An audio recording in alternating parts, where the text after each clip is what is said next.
السلام علیکم دوستانو. دا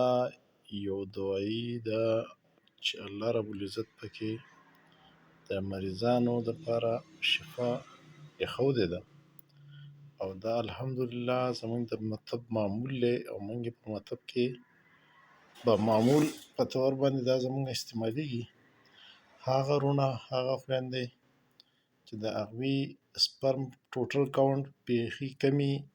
او یا د هغوی سپرم کاونټ کمي، د هغوی سپرم کاونټ بیخي نیل وي، نو په نیل کې موږ دا ورکو، دا دوايي ورکو، د دې سره بل یو کوشته د هغه ورکو. او البته که څوک د ټرای په شکل کول غواړي چې یاره زه ټرای وکړم چې آیا واقع زما نیل سپرم کاونټ چې دی کم چې ایزوسپرمیک دی او بیخي نیل دی، نو هغه دپاره زمونږ دا یو د طرف نه یو خوشخبري دې وګڼي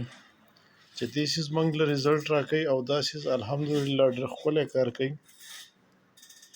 زمونږ سره دلته کې د درونو ټسټونه پراته هم دي. الله رب العزت په دې کې شفا ایښودې ده چې د کم ورونو سپرم کاونټ بیخي نیل دی یا کم دی، نو دا زمونږ نه بذریعه ډاګ هم وغوښتی شي. عام خلک وایي دا، او حقیقت خبره ده، اجزا ګران دي، خو عام خلک دا وایي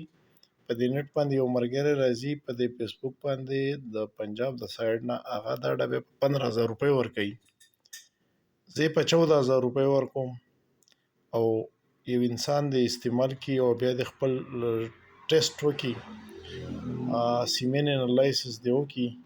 د هغې رزلټ دې وګوري. نو که فرض کړه الله پوره کړي وي دعا دې کوي، او که کمزوري کمی پکې وي نو بیا دې وغواړي نور دې استعمال کړي. خو دا ډېر ښکلی کار کوي، او الله رب العزت پکې ډېره ښکلې شفا یې ښودې ده، او موږ ته مریضان مطمئنه دي، موږ مطمئنه یو. نو د الله پاک احسان دی. او البته تاسو ته دلته کې یو ټیسټ خو مې درته ښودو، خو دا ټیسټ دا دی چې دا پرایویسي او د مریضانو پرایویسي زموږ سره نو بهرحال څه چل کوم چې تاسو ته صرف دا رزلټ وښیم، او نور به په نوم باندې ګوته کېږدو. دا چې ګورئ په دې کې والیوم 2.4 دی، د دې ټوټل سپرم کاونټ چې دی 81 دی، او په دې کې ایکټیو اوس د 30.15 دی، او ډیټ چې دی نو هغه 55 دی. د دې نه وړاندینی ټسټ چې د دې مریض وو، دا ګورئ جی دې کې ټوټل کاونټ چې دی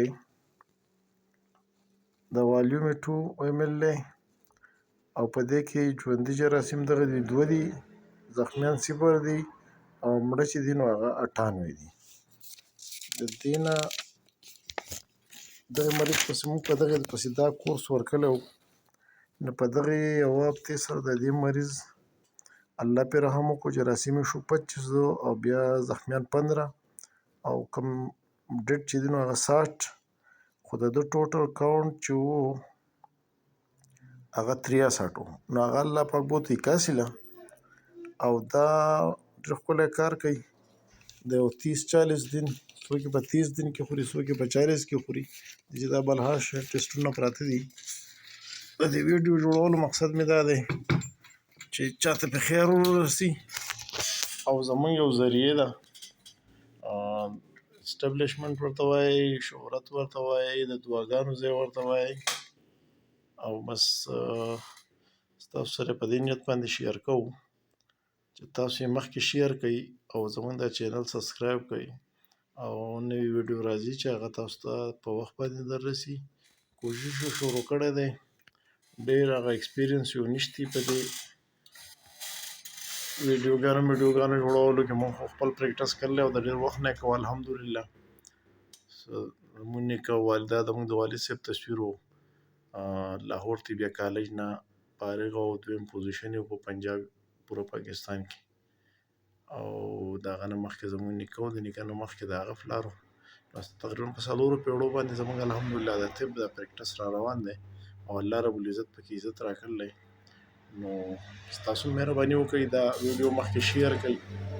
د یارانو دوستانو سره شیر کړئ، مریضانو ته ورسي، چاته ته خیر ورسي، او کم خلک چې بې اولاده دي د چا چې اولاد نشته بچي نشته څوک نامردي ده ورته بانج بندر النساء ده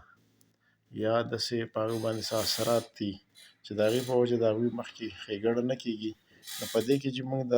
دا دوایي خو موږ جوړه کړه په دې کې په سر کې دا دوایي دا ولاندې دا بالکل پیور د بیرې ګبین دی اوس په دې کې دا لړو او چې دا دې کې ولړو بس دا تیار دی د دې نه سهار ماښام په نهار یوه چمچه خوراک دی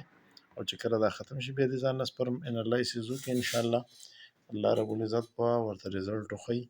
او په دعاګانو کې یاد ساتئ پیج ویډیو مخکې شیر کوئ لایک کوئ او دعاګانو کې یاد ساتئ او دا چینل سبسکرایب کړئ زموږ د حوصله افزایۍ دپاره الله مو ښاد او اباد ساته یو جهان مننه د الله په امان